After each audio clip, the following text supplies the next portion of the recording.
Ei, me fala uma coisa, você já fez um estudo profundo no Evangelho de João? Me responda uma coisa, por que ele começa o seu Evangelho do mesmo jeito que Moisés começou Gênesis 1 e capítulo 1? Afinal de contas, por que João escreveu o seu Evangelho em grego ou em hebraico? Será que realmente Jesus veio para os judeus, mas os judeus rejeitaram e nós que aceitamos, deu-nos o poder de serem feitos filhos de Deus? Você sabe quais são os segredos escondidos nesse evangelho? Essas e outras questões serão respondidas nesta videoaula, então não percam!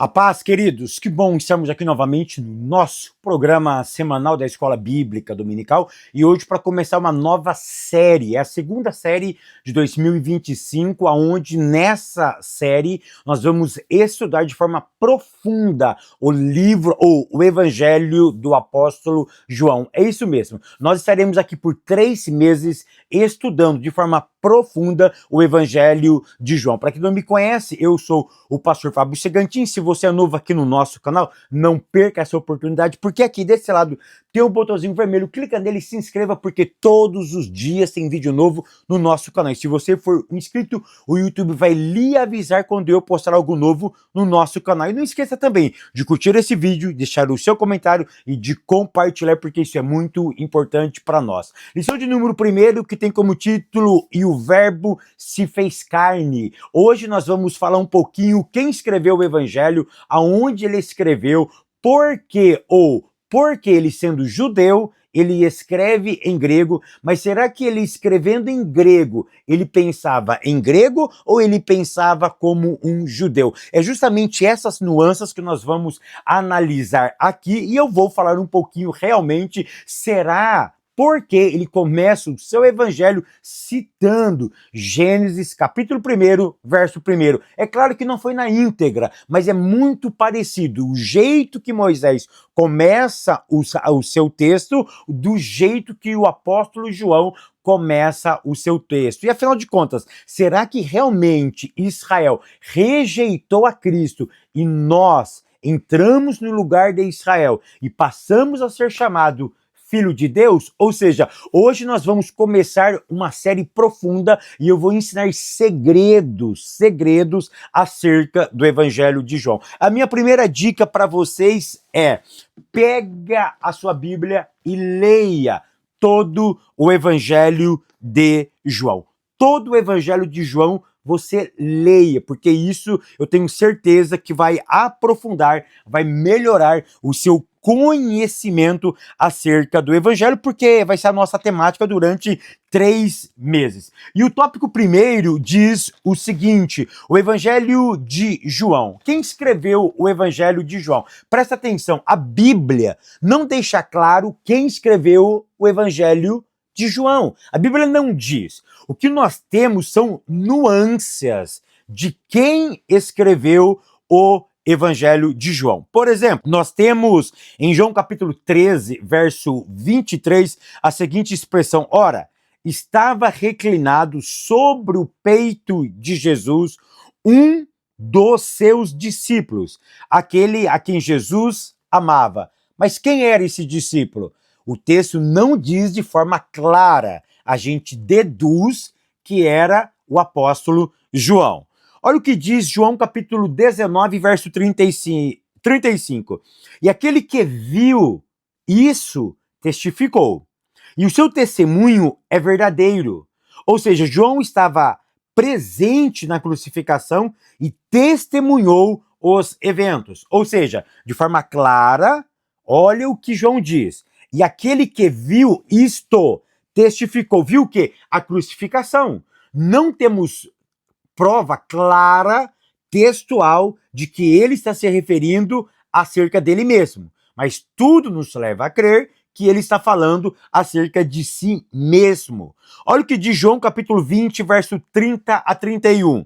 Jesus fez, na presença dos seus discípulos, ainda muitos outros sinais que não estão escritos neste livro. Presta atenção que esse versículo indica que João era um dos apóstolos e testemunha ocular acerca de Jesus Cristo. E olha o que ele mesmo diz no seu próprio evangelho, capítulo 21 e o verso 24. Este é o discípulo que dá testemunho dessas coisas e as escreveu. E sabemos que o seu testemunho é verdadeiro. Ou seja, não está explícito, mas está implícito que João foi o escritor deste evangelho. Quando é que ele escreve, Fábio? Provavelmente entre o ano 80 e 90, depois da morte de Cristo, ou seja, depois de Cristo, porque se Cristo é o ponto zero, temos 33, eu sei que tem algumas controvérsias aí, mas isso não vem ao caso. Se Cristo é o ponto zero, se ele escreve 80, é do seu nascimento, ou seja, Cristo já tinha morrido aproximadamente por volta de 50 anos, quando João escreve isso daqui. O que você precisa entender é o seguinte, que teve outros pais da igreja que atestaram que foi João que escreveu. E eu queria falar, por exemplo, sobre 4 pais da igreja que atestaram que foi o apóstolo João que escreveu esse próprio livro.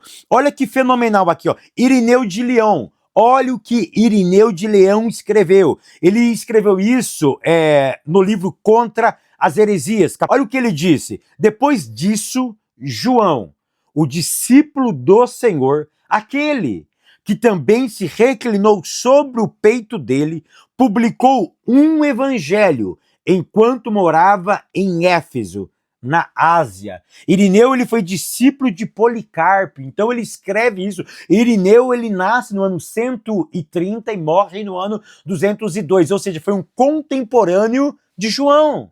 Se João escreve entre o ano 80 e 90, e esse camarada, ele nasce no ano 130, ele testemunha, ele escreve, ele atesta que o apóstolo João escreveu o seu próprio evangelho. Olha o que diz Clemente de Alexandria. Esse homem, ele nasce no ano 150. E olha o que ele disse. É claro que isso é um fragmento preservado por Eusébio de Cesareia no seu livro História Eclesiásticas. Ele diz o seguinte: mas João, percebendo que os fatos externos haviam sido esclarecidos nos evangelhos de Mateus, Marcos e Lucas, impulsionado por seus discípulos e movido pelo Espírito, compôs um evangelho espiritual. Então, Clemente de Alexandria atesta que o evangelho de João tem a sua própria autoria. Olha o que Tertuliano diz. Tertuliano escreve,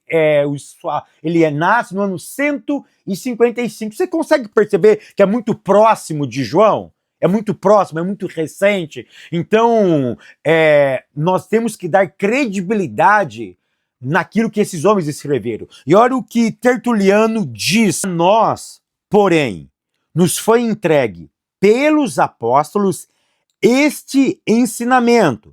João e os outros apóstolos nos declararam a divindade de Cristo. Ou seja, é um outro pai da igreja atestando que João escreveu o seu próprio evangelho. E olha o que Orígenes disse. Ele nasce um pouco após, mas no ano 184, estava muito recente a história dos apóstolos, e Orígenes diz o seguinte, falando acerca do evangelho de João, é claro que é um comentário sobre Mateus, citado na história eclesiásticas, abre aspas, olha o que Orígenes diz, abre aspas, aprendemos pelos escritos dos antigos que os 4 evangelhos foram entregues à igreja.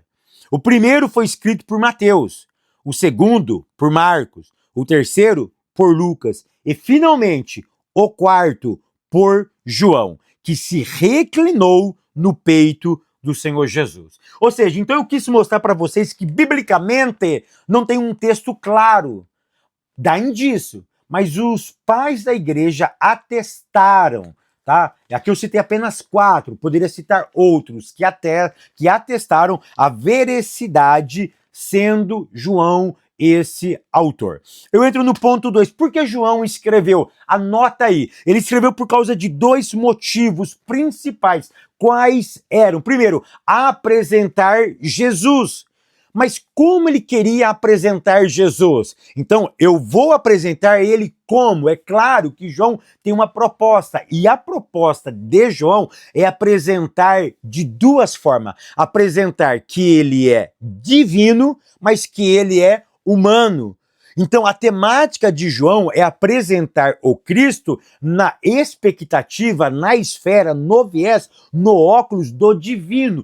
Por isso que ele começa falando acerca da divindade do Messias. Por isso que ele diz, no princípio era o Verbo estava com Deus, e o Verbo era Deus. No primeiro texto, no primeiro versículo, ele deixa muito bem claro, atestando a divindade acerca do Cristo. Então, o propósito de escrever esse evangelho, no mínimo dois: apresentar Cristo como divino, mas apresentar também, claro que ele não deixa de apresentar a humanidade do Cristo.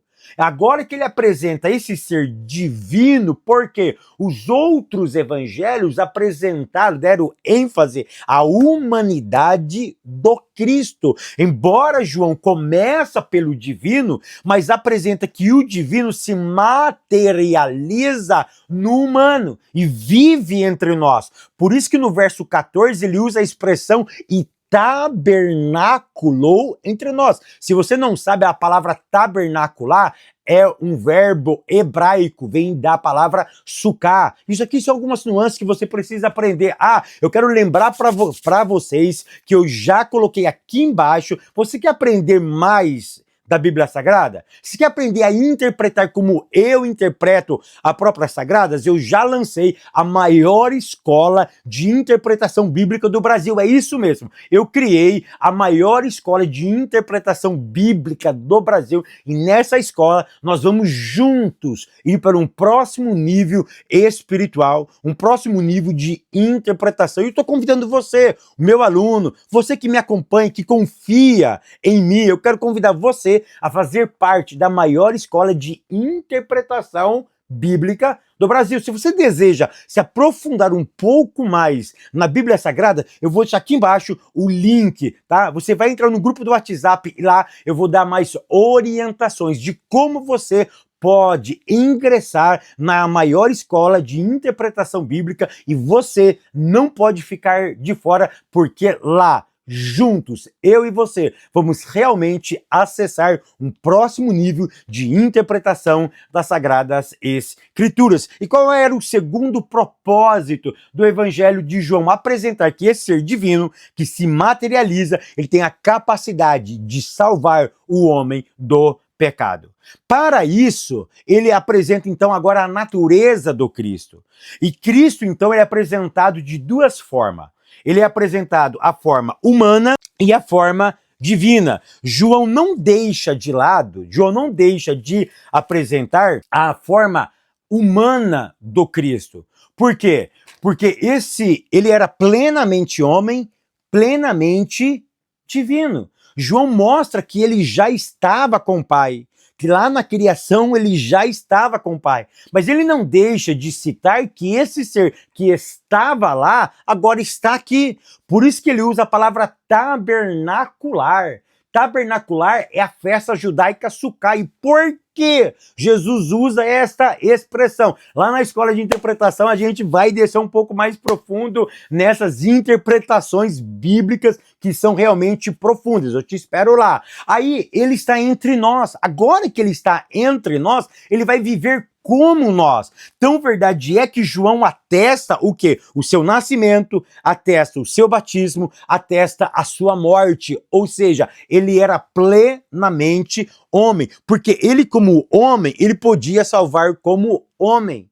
Então ele vai mostrar essas duas naturezas que caminharam juntas, uma não abdicou a outra, ou uma não suprimiu a outra. Eles andavam lado a lado, o divino com o humano. Aí eu preciso aprender uma outra coisa muito interessante. Como que ele começa esse evangelho? Aqui é algo fenomenal. Olha o que diz João capítulo 1, verso 1, diz o seguinte: no princípio era o verbo, e o verbo estava com Deus, e o verbo era Deus. Ele se remete a um passado da Torá. Ele está dizendo que o Cristo que perambulou nas terras áridas e caliente da Palestina era o mesmo que estava em Gênesis 1, verso 1, criando com o próprio Criador. Daqui um pouco eu vou explicar de forma profunda para vocês o que significa logos em grego e em hebraico. Pera aí, olha que fenomenal, fica comigo. João, ele era o quê? Judeu ou grego? Ele era judeu, ótimo. Ele falava que idioma? Hebraico, fenomenal. Então, olha que interessante, eu sei que a Bíblia foi escrita em grego. Eu sei disso aqui. Mas o que você precisa entender é o seguinte: ele pensava em hebraico. Ele pensando em hebraico, presta atenção, ele escrevia, o que ele estava transmitindo era um conceito hebraico. Fábio, mas ele usou a palavra logos. Logos é um conceito grego, fenomenal. Mas ele pega esse conceito grego para que os gregos entendessem. Daqui um pouco eu vou esmiuçar isso aqui. Então, João, ele pega algo do passado e traz para o presente. E é tão interessante que agora ele vai apresentar o Logos. O que é o Logos? Porque ele diz, no princípio era o verbo, era a palavra. O que você precisa entender justamente é que o termo logos significa palavra, significa ação.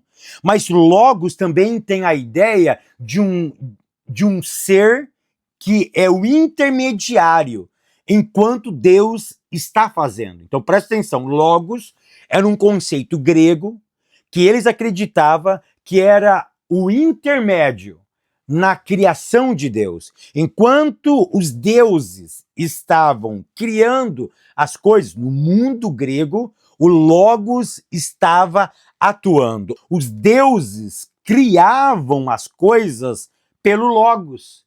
O Logos era um ser intermediário no ato da criação. Então, enquanto Deus estava criando, ele usava uma ferramenta. E essa ferramenta, eles falam que era o Logos. Mas João, ele era um hebreu.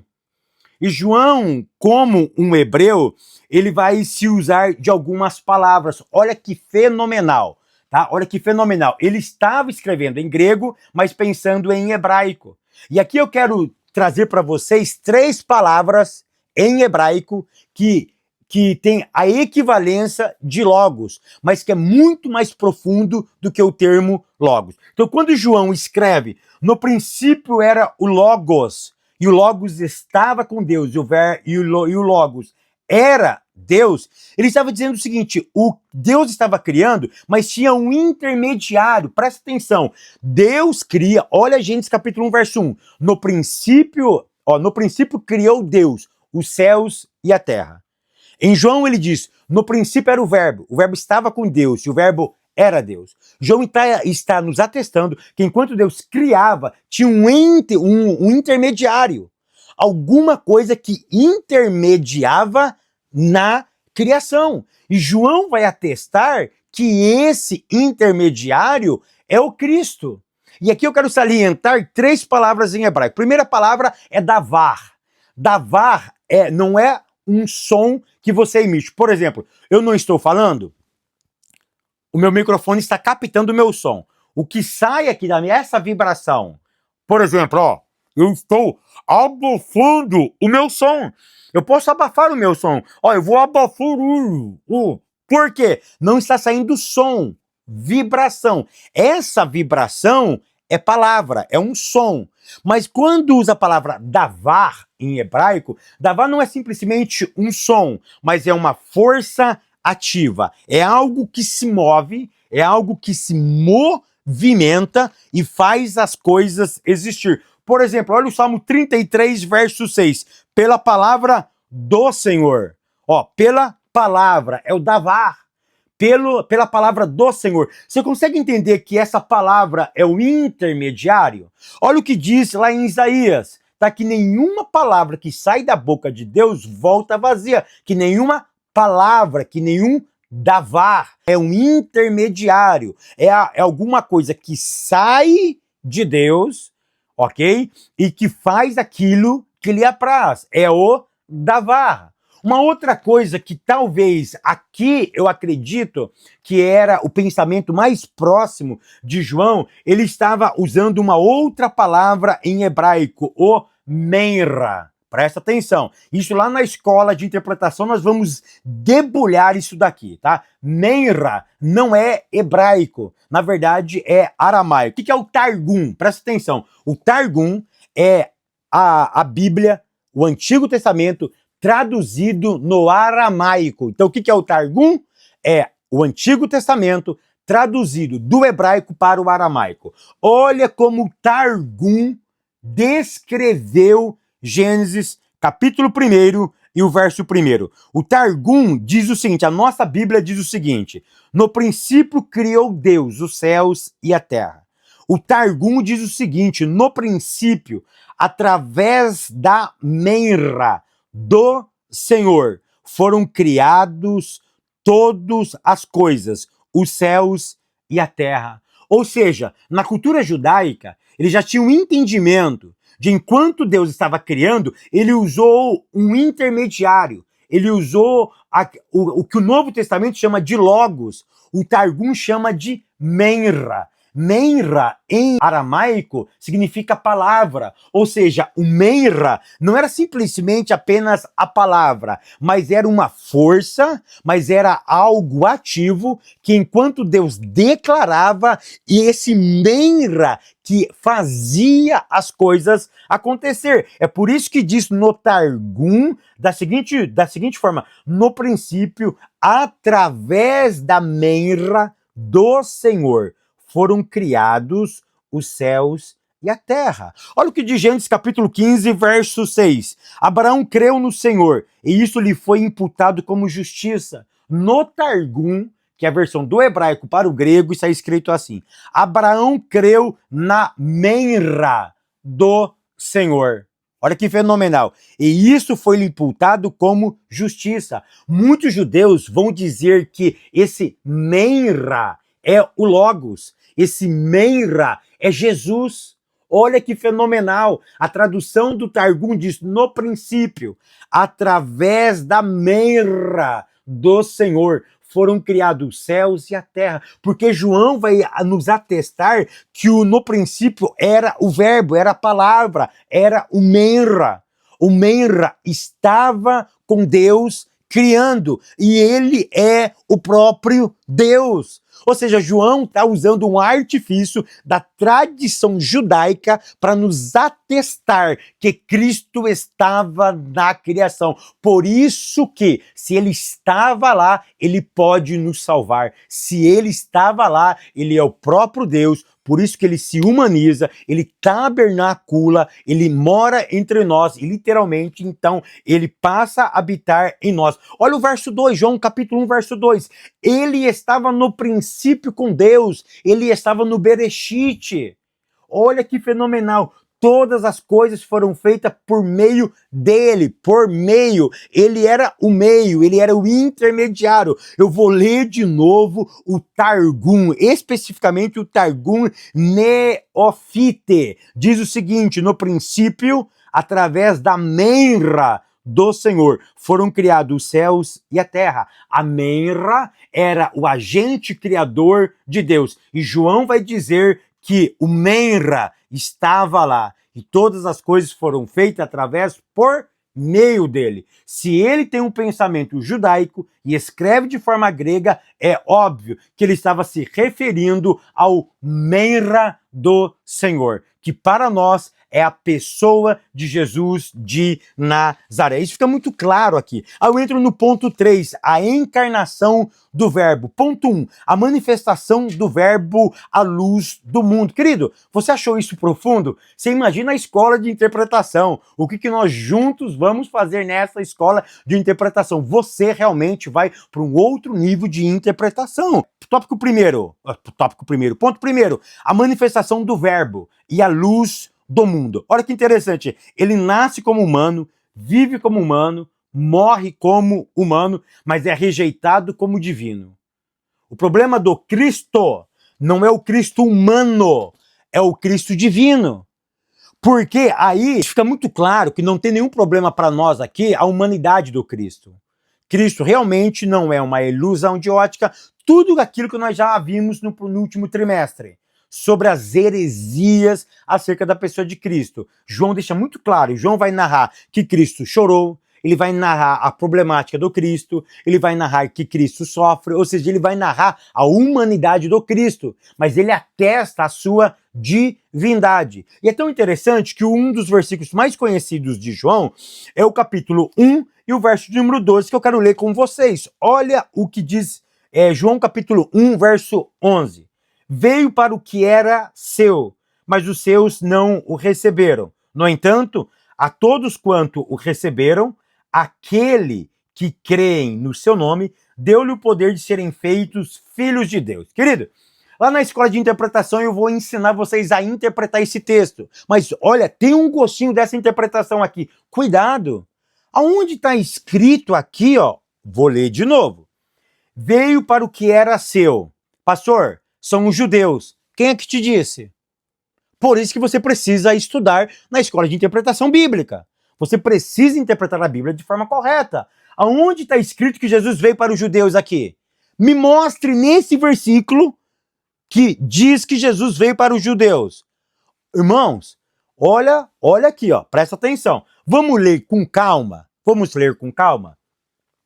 Veio para o que era seu. Primeiro, está no singular.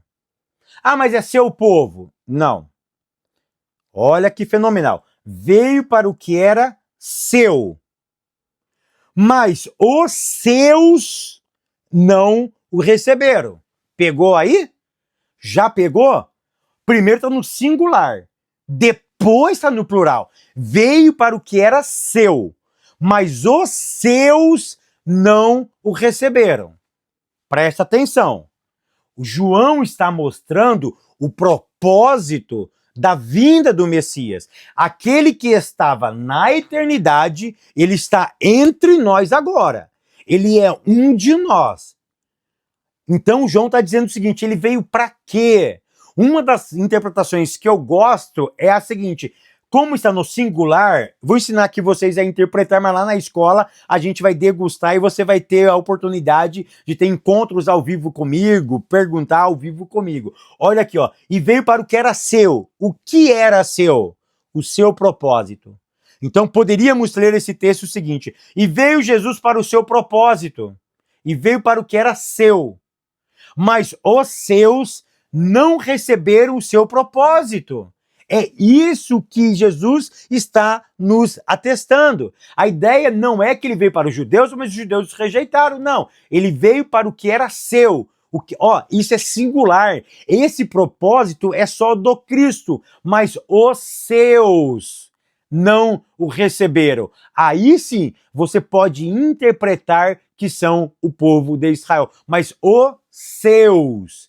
Aí sim, você pode alegar ao povo de Israel. Então, veio para o que era seu. Veio para o judeu, mas o judeu não. O texto não diz isso. Claramente, ele veio para o que era seu. O que era seu? O seu propósito, a sua morte. Mas os seus não o receberam.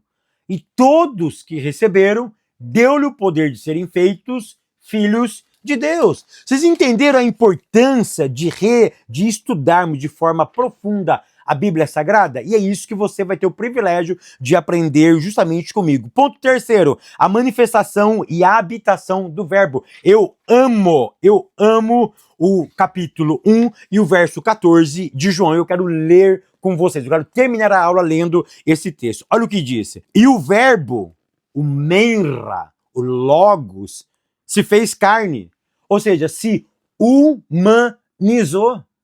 E ele não foi morar nas montanhas, e ele habitou entre nós. O verbo habitar é a festa dos tabernáculos. Sabe a festa dos tabernáculos? Que eles fazem uma cabaninha, tem 4 pés, eles colocam palha em cima da casa e eles vivem a festa dos tabernáculos. É a Sukká. Aqui João está usando a festa judaica. Por quê? Porque ele está dizendo o seguinte, que Cristo veio morar em todo o planeta Terra, porque a Sukká, ela tem 4 pilares, norte, sul, leste, oeste, alcança as 4 estações do ano. Você consegue perceber a profundidade disso? Você consegue perceber o quanto João ele é hebreu? Ele utiliza da cultura judaica, e o texto diz, e o verbo se fez carne e habitou entre nós, ou seja, o verbo, o menra, se humaniza, e ele tabernaculou, ele fez uma sucá, é isso mesmo, ele fez uma sucá entre nós. Olha o que João diz, vimos a sua glória, a glória do unigênito do Pai, cheio de graça e de verdade. Ele está atestando que ele viu, que vimos a sua. Olha outro texto que prova que foi João que escreveu esse texto. E vimos a sua glória. Ele foi testemunha ocular. O que eu acho fascinante do Evangelho de João é esse divino vindo morar entre nós, se humaniza, se torna um de nós, sofre como nós, morre, ressuscita e definitivamente garante a nossa salvação. Que o Eterno continue te abençoando, te prosperando. Eu te espero no próximo vídeo, querendo Deus.